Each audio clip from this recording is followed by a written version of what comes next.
How's everyone doing today? Oh my gosh, the power of art. So I'm really excited to talk to everyone about this and hear from our panelists as well. We were energized just not too long ago by the singer who brought all these beautiful, sultry sounds to us, and really energized us. And it really showed us the importance of integrating arts into our everyday lives. And I see that our panelists here, who are going to be joining me shortly, are also going to be able to do that. Now, when we think of artists, oftentimes we don't think of them as entrepreneurs, but artists are definitely entrepreneurs as well. And like entrepreneurs, artists have ideas and products to sell, and they have a need to be in the marketplace. And what's really wonderful about the artist leaders that we're going to have with us today is that they're combining not just their arts practice, but the importance of advocacy as well with the work that they do in their business endeavors. So I'm really excited to ask Robert, Haviah Mighty, as well as Charles Officer to join me to the stage. Please give them a round of applause.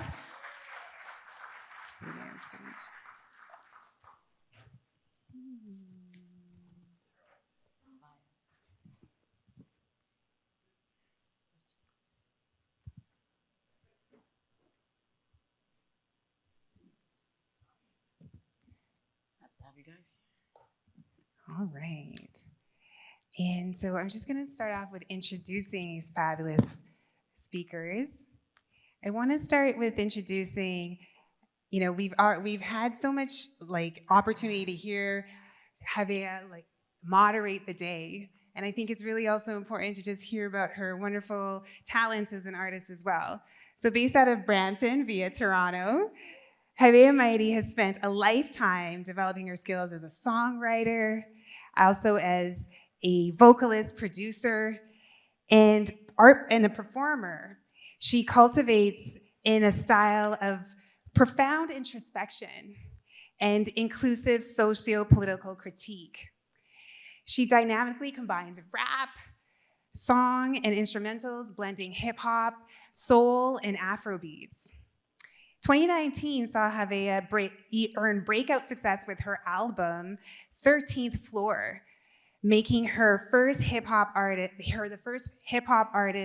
and the first Black woman to win the Polaris Music Prize. Celebrating Best Canadian Album of the Year.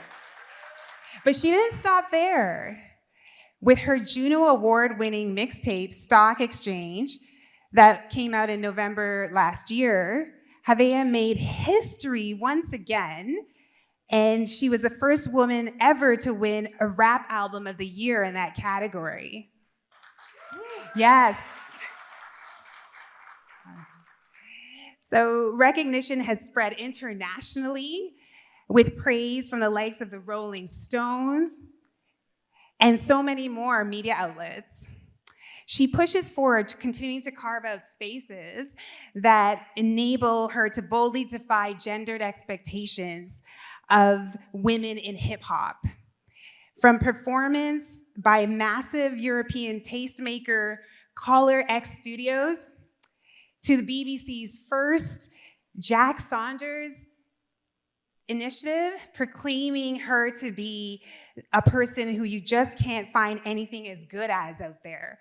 Haviah has been phenomenal in her ways of making a name for herself internationally, not only in the legendary show that is on BBC, but also in Sway in the Morning. Haviah is completely unstoppable, so we're happy to have her here with us today. Thank you. And I'm also happy to talk about our next panelist that is here with us today, Charles Officer. Let's give him a round of applause. Charles Officer is a Jamaican-Canadian writer, actor, director, and former professional hockey player. He is currently the founder and creative director of Canesugar Filmworks. His filmmaking career began with a slate of award-winning films, and they were short films that premiered at international film festivals all around the world. He is an alumnus of the Canadian Film Centre, and where he had a director residency. And his debut feature, Nurse Fighter Boy, was produced in 2008. It was selected for a TIFF in that year as well, and won 10 Genie nominations. In 2007, Charles focused on an episodic television series, and you may have actually come across this series in a live stage performance, The Kink in My Hair. Does anyone know about that film? The theater show? And so he made the comedy series, like he was part of the ones who developed a few of the episodes for the comedy series for global television. And Charles then followed with a feature documentary, Mighty Jerome. Who here knows Harry Jerome? Has anyone heard of Harry Jerome? Okay, I see some hands in the air. So he documented the life story of Harry Jerome, and that was fully financed and produced by NFB, and that's no easy feat at all. And the film has won 4 Leo Awards in 2011, as well as it won the Emmy Award in 2012. Pretty exceptional for Best Historical Documentary. Now, who here has heard of the activist Desmond Cole and The Skin We're In, right? So Charles then went on to make a feature documentary on Desmond Cole's experiences called it's called The Skin We're In, the documentary. And that also went on to win a Hot Docs Film Festival Award and many other awards as well. So he has been named an emerging filmmaker to watch, and we're so excited to have him here with us. He's also Ontario Premier's Emerging Artist Selection of the Year. Thank you, Charles. But still relevant. That was a long time ago. Last but not least, we also have Robert Small. All right, so Robert Small is an artist, educator, as well as an author, and he's a sought-after speaker, a workshop leader who gives speeches all across Canada and delivers powerful workshops on the importance of Black history. He is the creator of Legacy posters. How many of you may have seen a Legacy poster by Robert Small in the audience? Fabulous.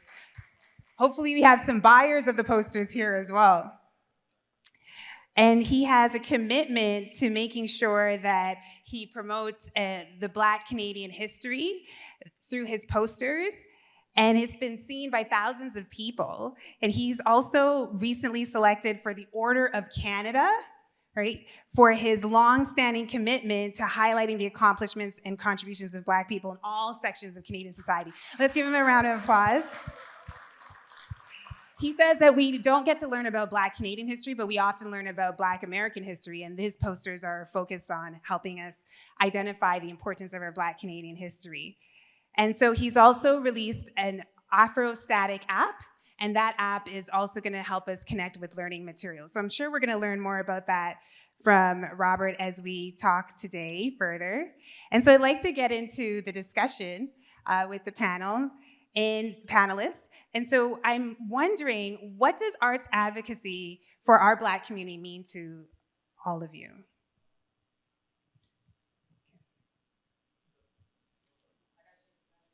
Okay.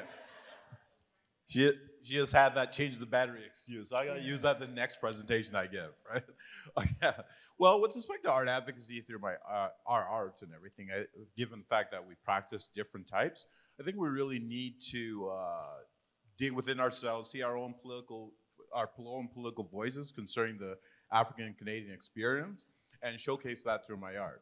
So consequently, advocacy through my art, I'm a visual artist, I create images, positive images focusing on the Black experience. So I feature 4 or 5 different people each year, and I circulate it across the country. And I've been doing that for 28 years. So consequently, it comes from my own experience growing up in the Canadian school system, where I didn't see positive images of Black people. And the only times that you see in Black people were during their enslavement. Then there was a 400-year jump, and then suddenly Martin Luther King, and then we disappeared until Barack Obama came along, right? So I was kind of wondering where we went during those gaps and everything, But it's really our duty as artists and Black people to advocate. Period. Whatever genre, whatever endeavor that we're doing, and especially through our art, right? It's not, we don't get a buy because we're an artist and we just want to practice our art. It should be demonstrative of our experiences, whether it have a political edge to it or not. It's still political because it's talking to each individual person. They don't have to be focusing on Harriet Tubman, but they're just expressing their opinions as a Black person. That's something that we've been not denied in this country and historically. Thank you so much, Robert. Thank you. So telling our stories, speaking our truth, and taking up space, that's really, really critical and in itself like an act of advocacy for the Black community. So I'm wondering, Charles, what you have to share with regards to that. Uh-oh. Thank you. Yeah, it was beautifully said. And I think the advocacy comes within the space that I work in film, television, and documentary is the stories that I'm telling and the stories that I'm choosing to put out and share that some of us can't, we all have our missions and our roles. And I feel like as my advocacy lives with trying to tell these stories so they exist for all of you to find and share and for our next generation. But that goes beyond just the stories. The advocacy goes into the community, and each project that I put together, I am building community, and so the advocacy is going into employment. It's going into creative empowerment for new individuals who want to come into the film industry. It hasn't been new for me. So the advocacy is in the work, and it's in the way that we actually build a culture around what we're actually making. Very well said. Thank you so much. And I can see it in the choice of the documentaries that you've made too.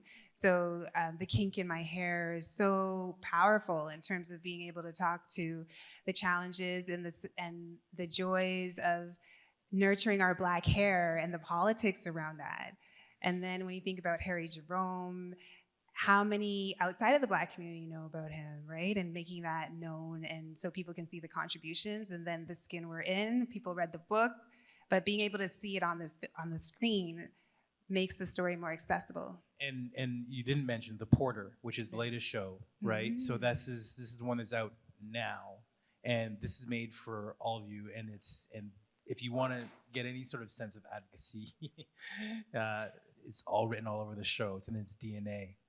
Where can we see it at The Porter? It's been out. It came out in February, and it's kind of heartbreaking that I'm in a room, Black entrepreneurs, and I don't know anyone who's seen it in this room. All right. Yes. Well, the numbers are pretty low. We're gonna get them up. We're gonna get those numbers up. Let's bring the numbers up. It's yes, let's Gem. Support each other. If you're in America, it's on BT Plus. We just launched in the United States and internationally, UK. Wow. Will be in the fall. But this is it's rare that a show like this gets this sort of space. So please check it out. Yes. Let's check it out and support. Haviah, when we think about hip hop culture, right? Hip hop is often thought of as a way that the community can protest in some ways about the challenges that are being faced day to day as Black people, through the Black experience. And so I'm curious, from your perspective, what does the advocacy part of your work mean to you, and how does it show up? Yeah, it's a great question. It means everything to me, the advocacy part. I think I didn't realize that just by existing, there is advocating happening until I started getting kind of the reception of people.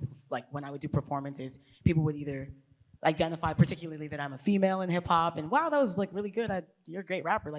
Exceeding the expectations, right? And I didn't realize that was something that I authentically was doing until I put myself in rooms and got on stages where I realized that I was a representation in and of itself.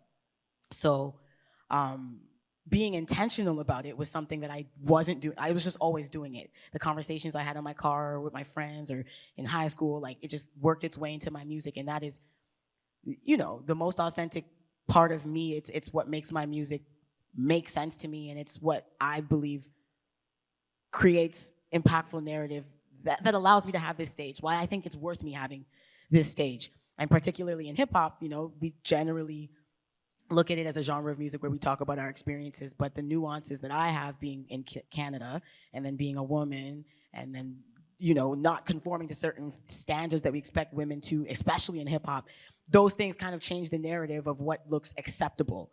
I feel like my representation is challenging the norm in like every way possible, in whatever way that is authentic to me. And the best example of that and how I've seen it, there's many ways that it doesn't work. We can all think of the ways it doesn't work. You don't get that booking, you don't get that show, people don't want to collaborate with you, or it takes 10 plus years to start getting recognition like myself. But what I've recognized has worked, at least as of late, was a project that I did, 13th Floor, where I realized the space that I was taking up and I was more intentional with it. And that project was, first of all, driven by the narrative of the 13th Amendment in the United States and like inspired by how slavery is essentially legalized through the abolition of slavery. We just changed the name, right? And so that was like a song I had called 13, inspired the project called 13th Floor. But on top of that, the parallel narrative was, this is a story as a Black woman that I'm telling in Canada that is so often dismissed, much like when we go into a building and we get on the elevator and there's no 13th floor, but we know it's the 13th floor. Like, we know it exists, but we just pretend it doesn't based on preconceived notions of things we don't understand. And the entire project was rooted around that concept, so it allowed me to, in an umbrella term, talk about all my experiences and not have anybody tell me, oh, racism doesn't exist in Canada, da-da-da-da, right? And that project was, at the time, now it's my my current project, but at the time in 2019, that was my most recognized body of work. And so in utilizing my voice and saying, hey, these stories I want to tell, nobody really wants to listen, I received the most amount of ears. So I also think advocacy, like, I'm a representation of that change that we're actually seeing happening in real time. Is your mic? Love that. Yes, thank you. And so I thank you so much for sharing like a specific example about the way that your advocacy has made an impact and has been well received, because it takes a lot of courage to speak out and tell the truth and be the voice for the community. So I'm curious, Charles and Robert, what are your specific examples of the way you've used arts advocacy to confront anti-Black racism through your work? It's in every project that I do. It's, if you know, not to reiterate like the subject matter alone, but the stories that I'm telling, it's, you know, there aren't films that kind of speak to sickle cell anemia, something that affects a lot of people within our community. There's you know, no one's told a story about, like, you know, the first Black labor movement that happened in the 20s by train porters, like, who fought, like, you know, just off of enslavement. I'm not gonna use the word slavery, I'm gonna off of enslavement. That is actually where our people landed and had to struggle. So I think it's, you know, to be specific, it's kind of challenging for me, because every story that I'm actually trying to put out in the world actually speaks to that advocacy. It speaks to, you know, breaking the social constructs. It speaks to that and to uplift and inform, like, you know, for us, because there's so much that we have been disconnected from as a community, as a people. So, and there's an entrepreneurial spirit through it all. You know, in my film and television making, because no one tells a lot of creative folks how to actually, you know, pay your taxes, sort things out, how to build a sort of business entity for yourself within it. So I think the business mindset within, you know, combining with creativity is a way that I advocate for, like, you know, the youth that are coming up and trying to navigate this this colonial industry that I work in. Mm-hmm. Absolutely. Thank you. Thank you for that. What about you, Robert?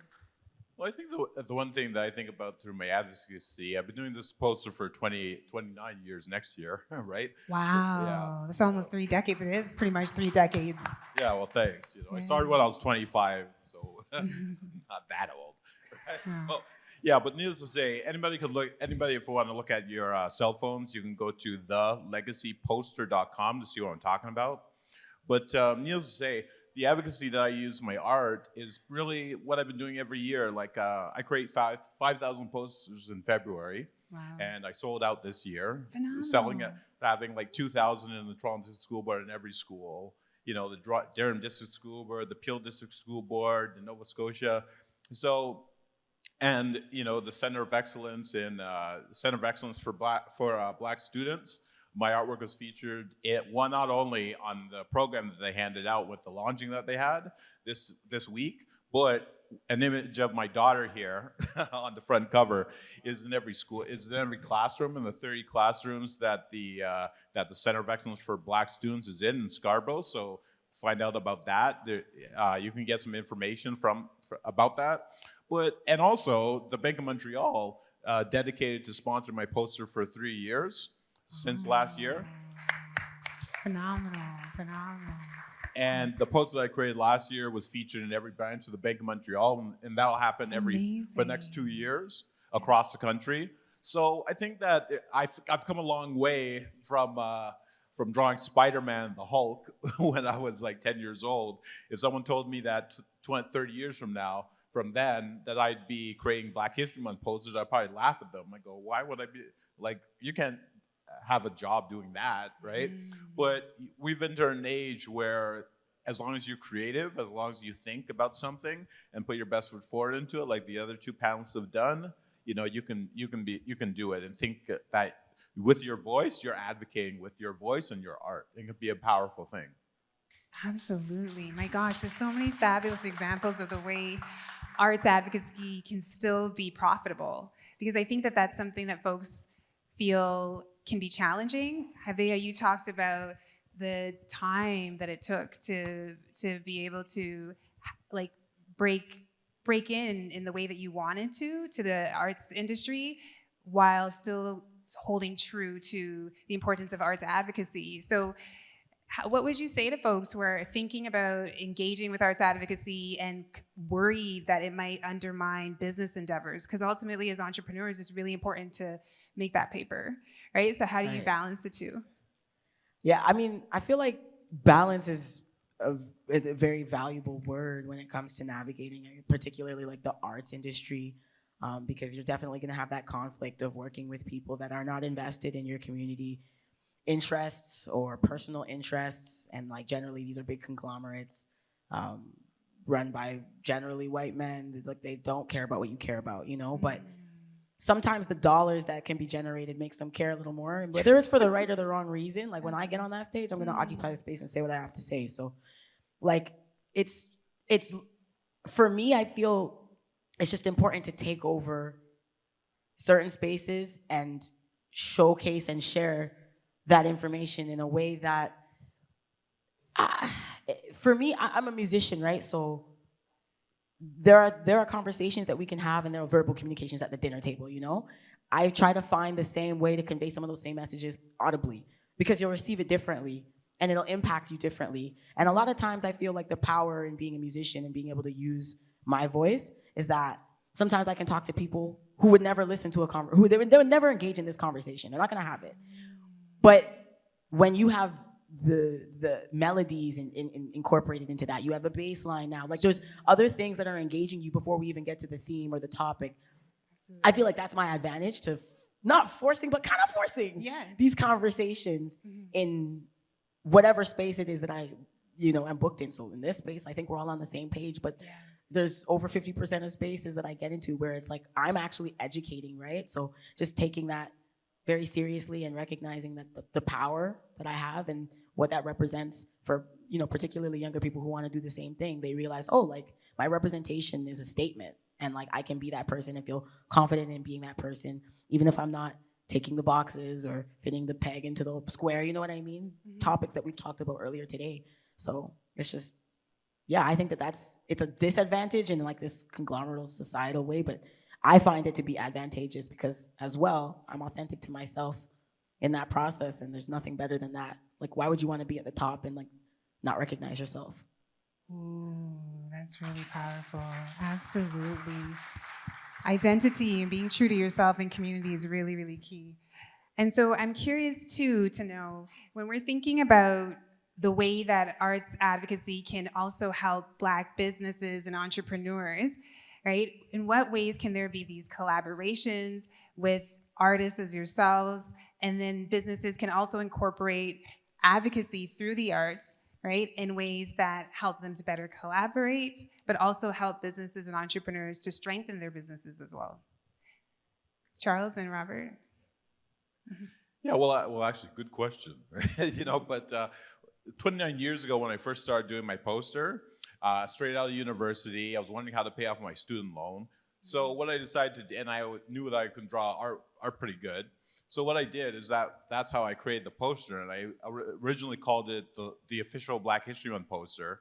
And I asked Black businesses to sponsor the poster, and if they sponsored the poster, I would give them 50 posters to give out to their customers during Black History Month to show that they appreciate it, right? So for those of you who haven't seen this before, show that.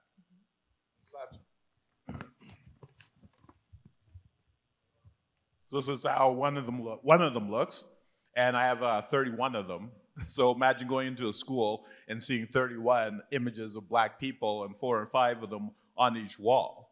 And we just really have to claim our power for ourselves. The last question you were asking, how can you not compromise yourself and have a Black voice?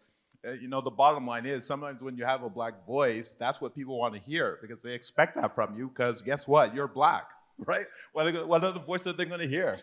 All right? And when you look at historically the Black people who have succeeded in the arts, and even in Canadian society, whether it be Hamlin Grange or Arnold August, the owner of Sharon newspaper, they got successful because they were helping Black people, all of them, So needless to say, that they've laid the blueprint for us to follow. And with regarding to myself, for at least 25 years, I still maintain Black businesses sponsoring my poster and giving it to their customers during Black History Month, and that remains the same until this very day. And just thinking about 5,000 of them going out every year is just to improve the self-esteem of Black youth, Black children, as well as showcase Black business. So we just have to plan, execute that plan, and also keep that plan that we're executing long-term, not thinking about short-term gain or short-term fame, but thinking about a long-term plan, because there's about 200 different people in the room, about 250 people in the room right now. If you even gave each of us $5, that would be $1,000 in one day. Wouldn't you mind making $1,000 in one day? Right? So we don't have to look for white approval when we have the power within us to empower ourselves. And I think that should be the strategy going forward. Thanks. Beautiful. Thank you. Beautiful. Thank you so much.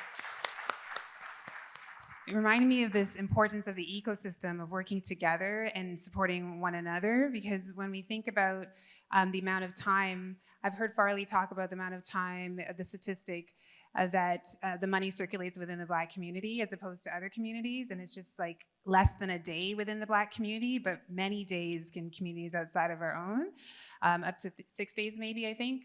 That might be the statistic. I'm not sure about the exact, sorry? Okay, Farley, how many hours? 6 hours in the Black community versus how many days elsewhere? 28 days. Days or hours? Days. Wow, that's like a month of money circulating within the community. So those are we can look at that and aspire for it, and that's what this ecosystem is going to help us do, to circulate our resources within our community for longer amounts of time.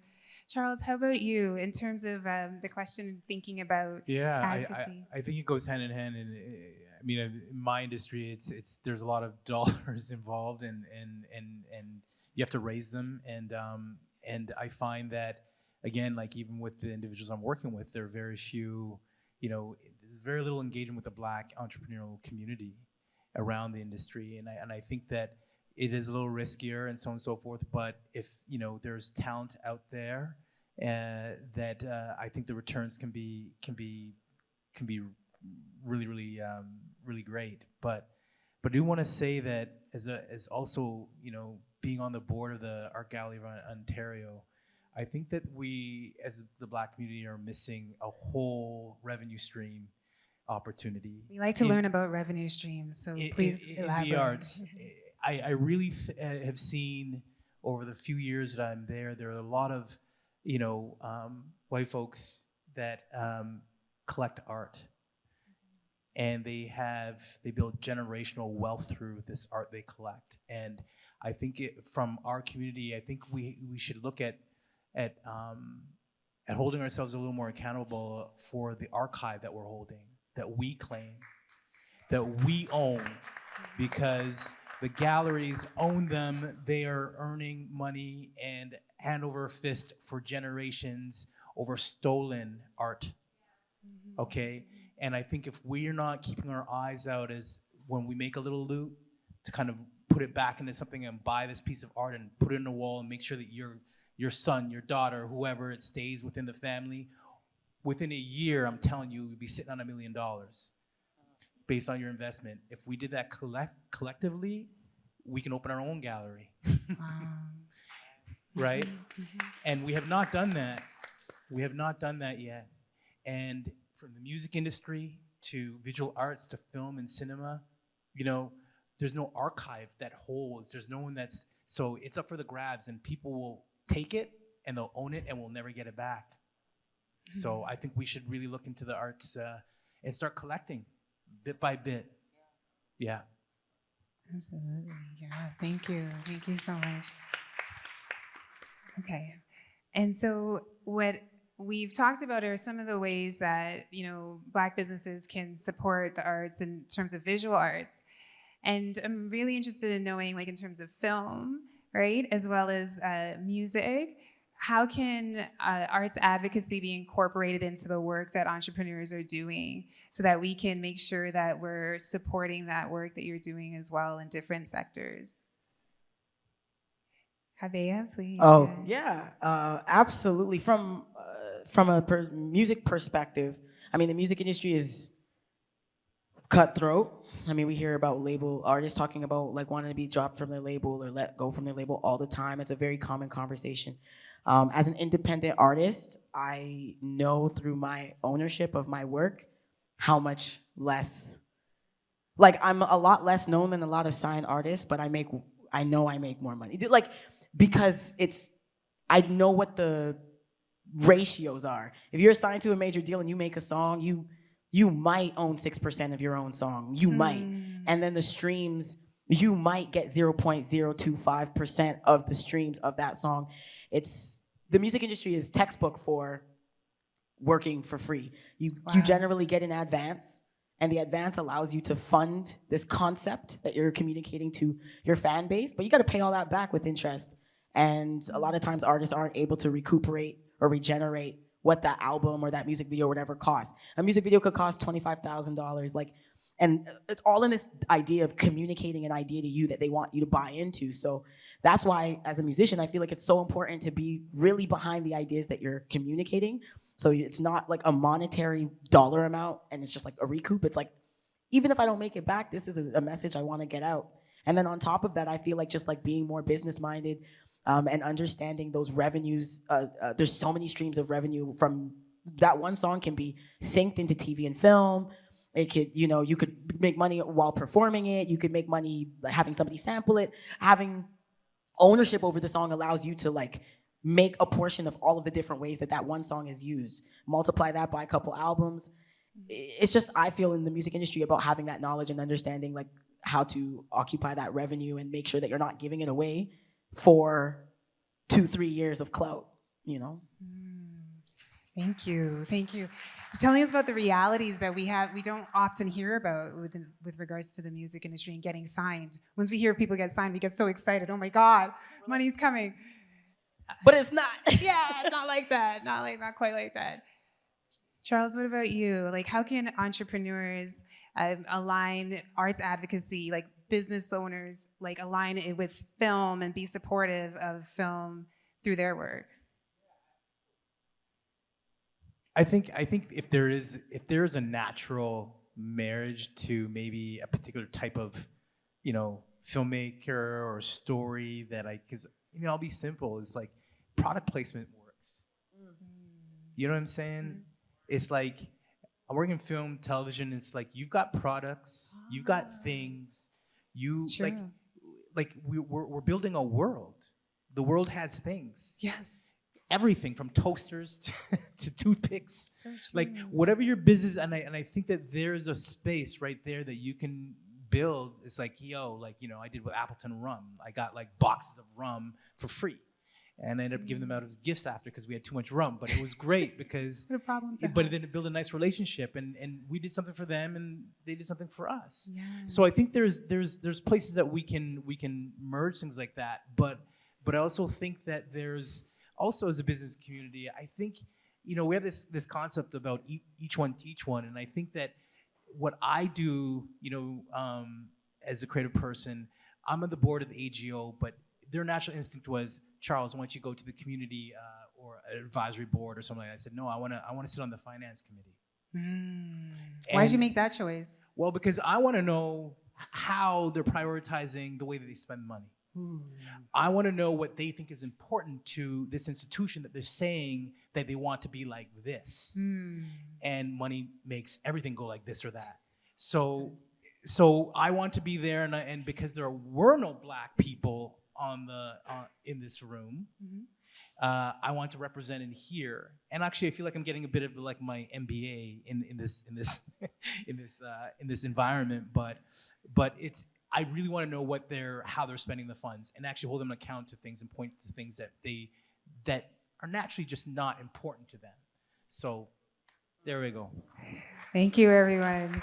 So we have to wrap it up, but I have one last thing to ask, and I'm going to ask for just short comments on this, because we do have government funders who are in the room, and I think it's really important for us to address this too. How might our government allies, integrate arts advocacy into funding opportunities?